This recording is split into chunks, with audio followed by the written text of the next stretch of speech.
Hello friends, क्या आपका dream है कि आप यूपीएससी एग्जामिनेशन क्रैक करना चाहते हैं?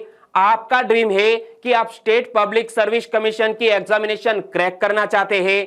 क्या आपका बच्चा कक्षा 6 में पढ़ता है और आपका ड्रीम है कि आपका बच्चा यूपीएससी क्रैक करे?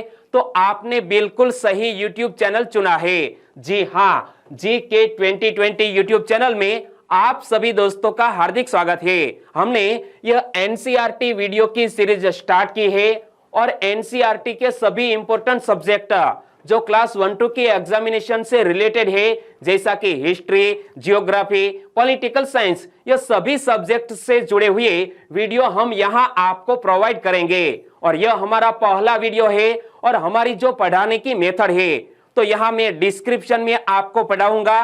बीच में जो भी रिलेटेड टॉपिक है, इनसे जुड़ा हुआ क्वेश्चन क्लास 1-2 की एग्जामिनेशन में किस तरह पूछा जा सकता है, वो भी मैं यहां प्रैक्टिकल बताऊंगा। ओके, तो यह वीडियो आप लास्ट तक देखें। लास्ट में यह वीडियो आपको कैसा लगा वो नीचे कमेंट सेक्शन में जरूर बताना। और यहां जब यह पहला वीडियो है तो यह कक्षा 6 और कक्षा 6 में पहला चैप्टर हिस्ट्री से रिलेटेड है और इंडस वैली सिविलाइजेशन एक बहुत ही इंपॉर्टेंट टॉपिक है, वो कक्षा 6 में आता है। और यहां हमने इस टॉपिक में old NCERT text book, new NCERT text book और इस टॉपिक से रिलेटेड जो भी आउटसोर्सेस है उनको भी यहां हमने शामिल करते हुए एक बहुत ही मजेदार वीडियो तैयार किया है। यह वीडियो आप लास्ट तक देखें। ओके, चलिए स्टार्ट करते हैं। लेखन प्रणाली के आधार पर इतिहास को 3 काल में बांटकर अध्ययन किया जाता है। क्या यह लेखन प्रणाली के आधार पर इतिहास को 3 काल में बांटकर अध्ययन किया जाता है? यह 3 काल कौन कौन से? प्राग ऐतिहासिक काल, दूसरा है आद्य ऐतिहासिक काल और तीसरा है ऐतिहासिक काल। तो यहां हमने दोस्तों याद रख लिया है, लेकिन प्राग ऐतिहासिक काल है वो 2 शब्दों को जोड़कर बना है। प्राग ऐतिहासिक यानी कि एक शब्द इनमें आया प्राग और दूसरा शब्द आया ऐतिहासिक, तो यह दोनों शब्दों को जोड़कर प्राग ऐतिहासिक काल बना है। तो पहला प्राग ऐतिहासिक काल, दूसरा आद्य ऐतिहासिक काल और तीसरा ऐतिहासिक काल। तो चलिए बताइए, लेखन प्रणाली के आधार पर इतिहास को 3 काल में बांटकर अध्ययन किया जाता है। यह 3 काल कौन कौन से? पहला शब्द आया था प्राग,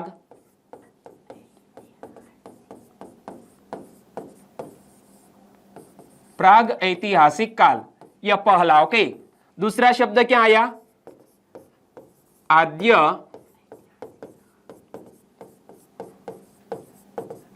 आद्य ऐतिहासिक काल और तीसरा आया ऐतिहासिक काल। ओके, आगे बात करें तो सबसे पहले प्राग ऐतिहासिक काल की बात करें। इस काल का संपूर्ण अध्ययन पुरातात्विक स्रोतों पर ही निर्भर है, अर्थात जिस काल में लिपि का विकास नहीं हुआ था इसे प्राग ऐतिहासिक काल कहते हैं। तो यहां हमने याद रख लेना है कि जिस काल में लिपि का विकास नहीं हुआ था उस काल को प्राग ऐतिहासिक काल कहते हैं। और इनसे जुड़ा हुआ क्वेश्चन बन सकता है कि निम्न में से किस काल में लिपि का विकास नहीं हुआ था? पहला क्वेश्चन इसी फैक्ट को लेकर मैंने बनाया है कि इस काल का संपूर्ण अध्ययन पुरातात्विक स्रोतों पर ही निर्भर है, अर्थात जिस काल में लिपि का विकास नहीं हुआ था इसे प्राग ऐतिहासिक काल कहते हैं। तो यहां क्वेश्चन को पढ़े कि निम्न में से किस काल में लिपि का विकास नहीं हुआ था? प्राग ऐतिहासिक काल में लिपि का विकास नहीं हुआ था, तो सही ऑप्शन बन जाता है ऑप्शन ए, प्राग ऐतिहासिक काल। और आगे बात करें तो दूसरा काल है आद्य ऐतिहासिक काल। और आद्य ऐतिहासिक काल का तात्पर्य किन से है? आद्य इतिहास से तात्पर्य उस कालखंड से है जिसमें लिपि तो थी किंतु अभी तक पढ़ी नहीं जा सकी थी। क्या आद्य ऐतिहासिक काल किसे कहते हैं? उस काल को कहते हैं जिसमें लिपि तो थी किंतु अभी तक पढ़ी नहीं जा सकी। लिपि तो थी लेकिन अब तक पढ़ी नहीं जा सकी, जैसा कि हड़प्पा सभ्यता, यह आद्य ऐतिहासिक काल का एक अच्छा एग्जाम्पल है। और साथ ही लिपि का विकास न होने के बावजूद विशिष्ट जीवन शैली के कारण ताम्र पाषाण काल और वैदिक काल को आद्य ऐतिहासिक काल के अंतर्गत शामिल किया जाता है। क्या यह ताम्र पाषाण काल और वैदिक काल को आद्य ऐतिहासिक काल के अंतर्गत शामिल किया जाता है? और दोस्तों इसी सेंटेंस को लेकर क्वेश्चन बन सकता है कि ताम्र पाषाण काल और वैदिक काल को किस काल के अंतर्गत शामिल किया जाता है? तो आद्य ऐतिहासिक काल के अंतर्गत यह ताम्र पाषाण काल और वैदिक काल को शामिल किया जाता है। ओके। और तीसरी बात करें तो ऐतिहासिक काल, जिस काल में लिपि का विकास हो गया था और लेखन प्रणाली परिपक्व हो चुकी थी, उसे ऐतिहासिक काल कहते हैं। एक बार फिर से पढ़ लेते हैं कि ऐतिहासिक काल किसे कहते हैं? जिस काल में लिपि का विकास हो गया था और लेखन प्रणाली परिपक्व हो चुकी थी, लेखन प्रणाली परिपक्व हो चुकी थी, उसे ऐतिहासिक काल कहते हैं। तो यहां मैंने आपको समझा दिया है। शॉर्ट में कुछ हाईलाइट में आपको बताऊं तो प्राग ऐतिहासिक काल में आपको क्या याद रख लेना है कि प्राग ऐतिहासिक काल में लिपि का विकास नहीं हुआ था। ओके। आद्य ऐतिहासिक काल किसे कहते हैं? लिपि तो थी किंतु अभी तक पढ़ी नहीं जा सकी। कौन सा काल? आद्य ऐतिहासिक काल। और हाल ही में हमने चर्चा की ऐतिहासिक काल की। लिपि का विकास हो गया था और लेखन प्रणाली परिपक्व हो चुकी थी, इसे बोलते हैं ऐतिहासिक काल। और दोस्तों यह सभी जो इंफॉर्मेशन है इसका एक अच्छा सार है। क्या यह एक मलाई है, वो आपको याद रख लेनी चाहिए। और आगे बात करें तो इंडस वैली सिविलाइजेशन में हमारे भारत देश को दोस्तों इंडस से इंडिया शब्द बना है। तो हमारा भारत देश का नामकरण किस तरह हुआ, उनके बारे में अब हम पढ़ते हैं कि अपने देश के लिए हम प्रायः इंडिया तथा भारत जैसे नामों का प्रयोग करते हैं। इमेज में आप देख सकते हैं इंडस वैली सिविलाइजेशन। यहां देखिए दोस्तों, यह है इंडस रिवर और इंडस रिवर के अगल बगल में जो भी महत्वपूर्ण उस वक्त के इंडस वैली सिविलाइजेशन के जो महत्वपूर्ण नगर थे वो थे हड़प्पा, और यहां पर है मेहरगढ़, यहां पर है मोहेंजोदारो और यहां पर गुजरात का लोथल। यह सभी इंडस वैली सिविलाइजेशन के कुछ महत्वपूर्ण नगर है जो उस वक्त वहां काफी मात्रा में व्यापार भी हुआ करता था। और आपने मोहेंजोदारो नामक फिल्म तो देखी ही होगी। ओके, ज्यादा बताने की जरूरत ही नहीं पड़ेगी। तो इंडिया शब्द की बात करें, इंडिया शब्द इंडस से निकला है जिसे संस्कृत में सिंधु कहा जाता है। क्या यह इंडिया शब्द इंडस से निकला है और इंडस को संस्कृत में क्या कहा जाता है? सिंधु कहा जाता है। और सिंधु मां यानी कि मोहेंजोदारो में सिंधु मां का नाम आता है। लगभग 2500 वर्ष पूर्व उत्तर पश्चिम की ओर से आने वाले ईरानियों और यूनानियों ने सिंधु को हिंदोस अथवा इंदोस और इस नदी के पूर्व में स्थित भूमि प्रदेश को इंडिया कहा। तो यहां मैं मैप के जरिए आपको समझाना चाहूंगा। तो यहां आप देख सकते हैं यह है इंडस रिवर।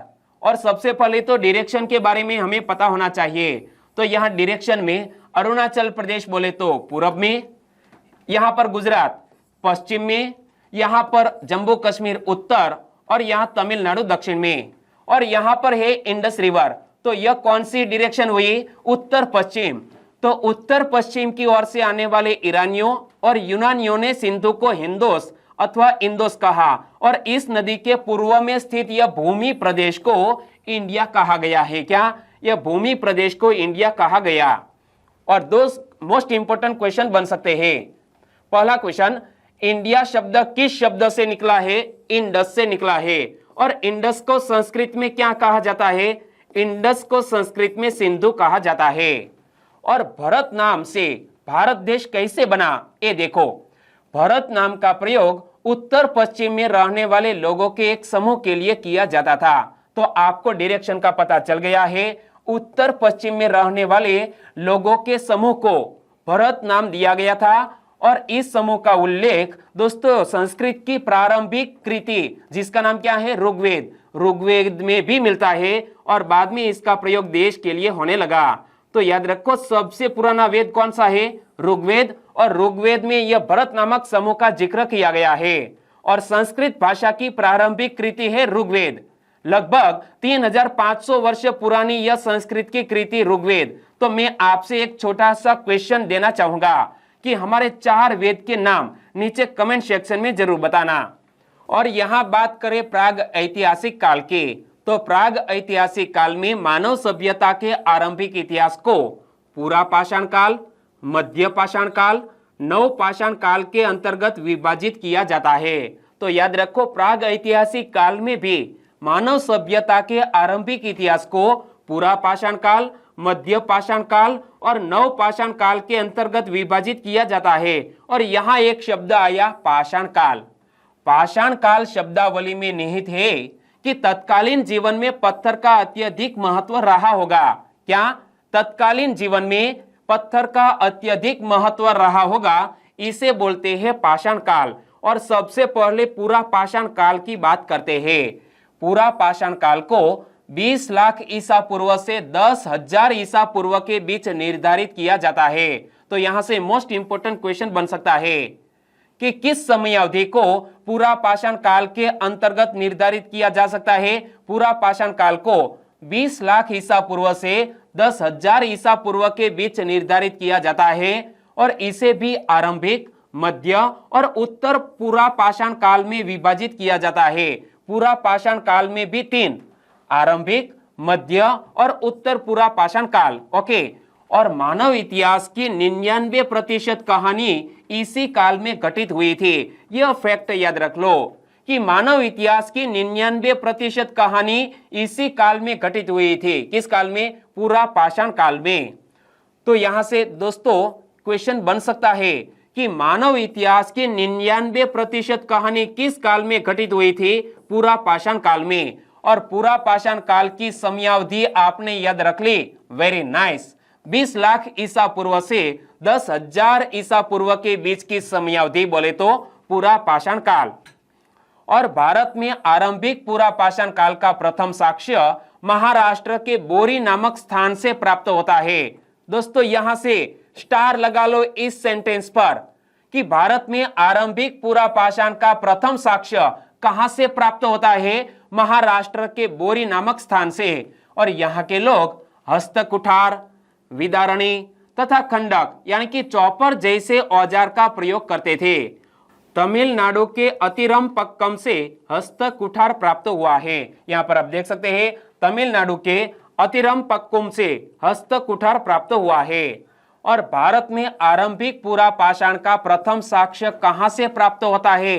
दोस्तों क्वेश्चन पूछ लिया जाए तो हमारा आंसर होना चाहिए महाराष्ट्र के बोरी नामक स्थान से। कहां? या महाराष्ट्र के बोरी नामक स्थान से यह आरंभिक पूरा पाषाण का प्रथम साक्ष्य प्राप्त होता है। और आरंभिक पूरा पाषाण काल के स्थल सोहन नदी घाटी पाकिस्तान, मिर्जापुर की बेलन घाटी, नर्मदा नदी घाटी तथा कश्मीर व थार मरुस्थल से भी प्राप्त होते हैं। तो आरंभिक पूरा पाषाण काल के स्थल कौन कौन से हैं? तो पाकिस्तान में सोहन नदी घाटी, मिर्जापुर की बेलन घाटी, नर्मदा नदी घाटी तथा कश्मीर और थार मरुस्थल, यह सभी आरंभिक पूरा पाषाण काल के स्थल है। और यहां मैं आपको मैप के जरिए समझाना चाहूंगा। तो यह पाकिस्तान में सोहन नदी की घाटी, यहां पर मिर्जापुर की बेलन घाटी और नर्मदा नदी यहां पर पड़ती है, कश्मीर यहां पर, और थार मरुस्थल बोले तो यहां पर राजस्थान में। यहां से आरंभिक पूरा पाषाण काल के महत्वपूर्ण साक्ष्य प्राप्त होते हैं। तो आपने याद रख लिया है। तो चलिए मुझे लिखवाइए कि आरंभिक पूरा पाषाण काल के स्थल कौन कौन से? सोहन नदी घाटी बोले तो किस देश में? पाकिस्तान में। मिर्जापुर की बेलन घाटी, क्या? मिर्जापुर की बेलन घाटी, नर्मदा नदी घाटी तथा कश्मीर व थार मरुस्थल से यह आरंभिक पूरा पाषाण काल के स्थल प्राप्त होते हैं, साक्ष्य मिलते हैं। तो दोस्तों क्लास 1-2 की एग्जामिनेशन में इसी फैक्ट को ध्यान में रखते हुए इसी तरह का क्वेश्चन सेट करते हैं कि आरंभिक पूरा पाषाण काल के स्थल कहां से प्राप्त होते हैं। तो हमने जो याद रखा है उनके जरिए यहां हमें आंसर पता चल जाएगा कि स्थल सोहन नदी घाटी पाकिस्तान में, मिर्जापुर की बेलन घाटी, नर्मदा नदी घाटी, कश्मीर घाटी और थार मरुस्थल, यह सभी से आरंभिक पुरापाषाण काल के स्थल प्राप्त होते हैं। तो हमारा आंसर बन जाता है 1, 2, 3, 4 और 5। ओके। और मध्य पुरापाषाण काल की बात करें तो मध्य पुरापाषाण काल के स्थल सामान्यतः प्रारंभिक पुरापाषाण कालीन स्थल के साथ ही मिलते हैं और इस समय वेदनी, खुरचनी, छेदनी इत्यादि औजार उपयोग में लाए जाने लगे थे और नर्मदा और तुंगभद्रा नदी के आसपास के क्षेत्रों में इस युग के शिल्प प्राप्त होते हैं। यहां से क्वेश्चन बन सकता है कि मध्य पुरापाषाण काल के कुछ महत्वपूर्ण साक्ष्य किस नदी के आसपास प्राप्त होते हैं? तो हमें याद रख लेना है नर्मदा और तुंगभद्रा रिवर। तो यहां से एक क्वेश्चन बन सकता है, वेदनी, खुरचनी, छेदनी इत्यादि औजार उपयोग में किस काल में किया जाने लगे थे? यानी कि मध्य पुरापाषाण काल में यह सभी औजारों के इस्तेमाल होने लगे थे। और मध्य पुरापाषाण काल में निम्न में से किस औजार का उपयोग किया जाने लगा था? इसी पैटर्न पर क्वेश्चन भी बन सकता है, वेदनी का, खुरचनी का या छेदनी का। तो मध्य पुरापाषाण काल में यह तीनों औजारों का उपयोग किया जाने लगा था। तो हमारा आंसर बन जाता है उपरयुक्त सभी। और उत्तर पुरापाषाण काल की बात करें, उत्तर पुरापाषाण काल का विस्तार हिम युग की उस अवस्था में हुआ था जब जलवायु अपेक्षाकृत गर्म हो गई थी और नए चकमक उद्योग की स्थापना तथा होमोसेपियंस, होमोसेपियंस क्या है? इंसान का साइंटिफिक नेम है होमोसेपियंस। इमेज में आप देख सकते हैं, होमोसेपियंस का उदय इसी काल की दो महत्वपूर्ण घटनाएं हैं। क्या? यह उत्तर पुरापाषाण काल की दो महत्वपूर्ण घटनाएं कौन सी? तो नए चकमक उद्योग की स्थापना और होमोसेपियंस का उदय इसी काल की दो महत्वपूर्ण घटनाएं हैं। और औजार के रूप में फलक, तक्षणी, शल्क इत्यादि का प्रयोग होने लगा था। तो यहां से आपको याद रख लेना है कि उत्तर पुरापाषाण काल के औजार कौन कौन से? फलक, तक्षणी, शल्क। लेकिन मध्य पुरापाषाण काल के औजार कौन कौन से? वेदनी, खुरचनी, छेदनी। आपने याद रख लिए? ओके। तो यहां से क्वेश्चन बन सकता है, होमोसेपियंस का उदय किस काल में हुआ था? उत्तर पुरापाषाण काल में होमोसेपियंस का उदय। और मध्य पुरापाषाण काल में किसका प्रयोग नहीं होता था? मध्य पुरापाषाण काल में वेदनी का इस्तेमाल होता था, खुरचनी का इस्तेमाल होता था, छेदनी का भी इस्तेमाल होता था, लेकिन तक्षणी का इस्तेमाल नहीं होता था। तक्षणी का इस्तेमाल उत्तर पुरापाषाण काल में किया गया था। ओके।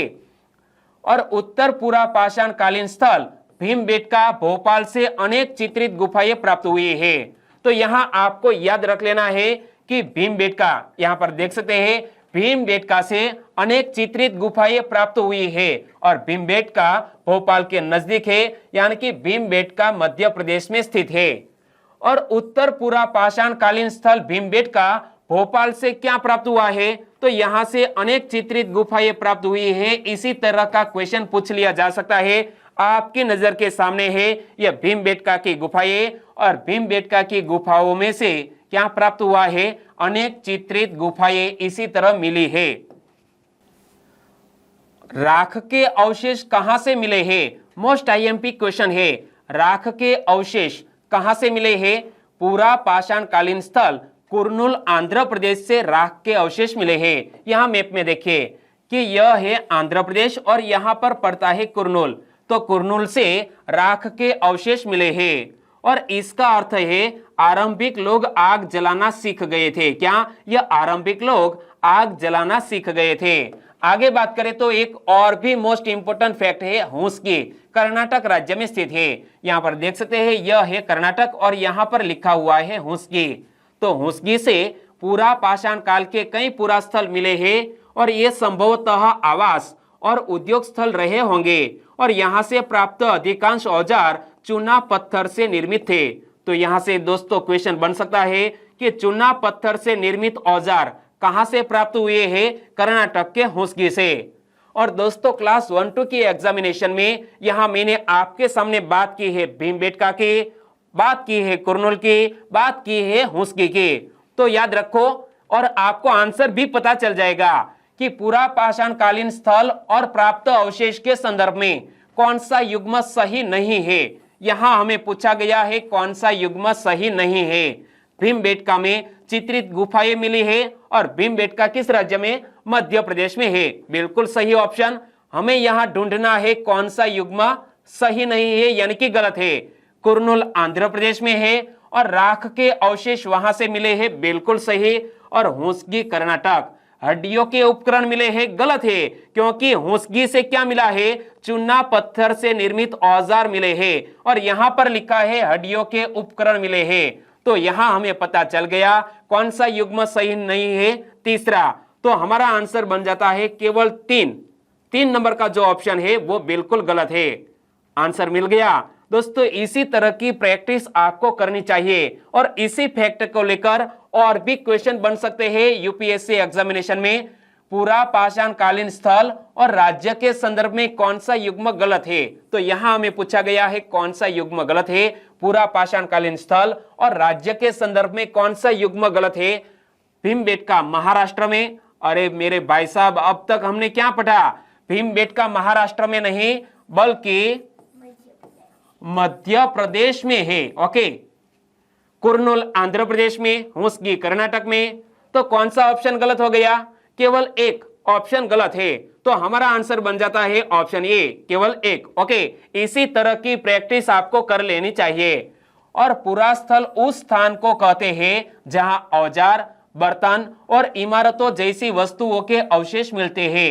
जहां पत्थरों से औजारों बनाए जाते थे उन्हें उद्योग स्थल कहा जाता था। क्या? जहां से पत्थरों से औजार बनाए जाते थे उस स्थल को उद्योग स्थल कहा जाता था। और भारत में किस युग में शुतुरमुर्ग पाए जाते थे? मोस्ट आईएमपी क्वेश्चन कि भारत में किस युग में शुतुरमुर्ग पाए जाते थे? पूरा पाषाण युग में। और शुतुरमुर्ग के अंडों का अवशेष कहां से प्राप्त हुआ है? महाराष्ट्र के पटने से। कहां? महाराष्ट्र के पटने से शुतुरमुर्ग के अंडों के अवशेष प्राप्त हुए हैं। और पूरा पाषाण काल के लोग मुख्यतः नेग्रिटो जाति के थे। क्या? ये पूरा पाषाण काल के लोग मुख्यतः नेग्रिटो जाति के थे। तो आपको ये दोनों फैक्ट याद रख लेने हैं कि भारत में किस युग में शुतुरमुर्ग पाए जाते थे? पूरा पाषाण युग में। और शुतुरमुर्ग के अंडों का अवशेष कहां से प्राप्त हुआ है? महाराष्ट्र के पटने से। और दोस्तों, इसी तरह मैं एनसीईआरटी का वीडियो हर रोज लेकर आऊंगा। और आपको वीडियो वाकई में अच्छा लगा है, हेल्पफुल लगा है, तो वीडियो को लाइक करें और आपके दोस्तों को इस वीडियो के लिंक शेयर करना मत भूलिएगा। बस छोटी सी उम्मीद के साथ वीडियो खत्म करते हैं, फिर मिलेंगे एक नए एनसीईआरटी वीडियो के साथ। तब तक के लिए टेक केयर एंड जय हिंद।